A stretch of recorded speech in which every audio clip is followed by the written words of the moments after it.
Good morning, and for today I leave for an official visit to Washington, D.C. upon the invitation of the President of the United States, Donald Trump.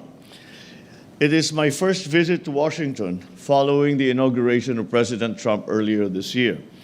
I'm happy to note that this visit is the first by an ASEAN head of state to the United States under this administration. This visit builds on the active exchanges that we have had since the assumption of the new Trump administration. These include the various bilateral meetings between our Secretary of Foreign Affairs, the U.S. Secretary of State, the visit to Manila of the U.S. Secretary of Defense in March, and also of the Director of National Intelligence last month, as well as the visits of bipartisan U.S. congressional delegations. My visit to Washington, D.C., and most importantly, my meeting with President Trump, is essential to continuing to advance our national interests and strengthening our alliance.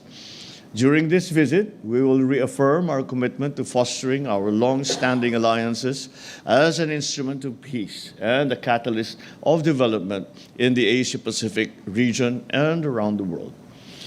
My top priority for this visit is to push for greater economic engagement, particularly through trade and investment between the Philippines and the United States.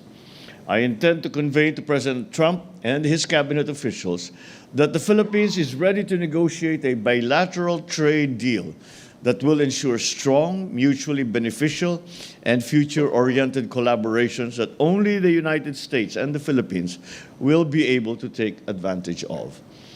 As with my previous visits to different countries, I expect to meet with business leaders to explore business opportunities that will help to grow our economy even more.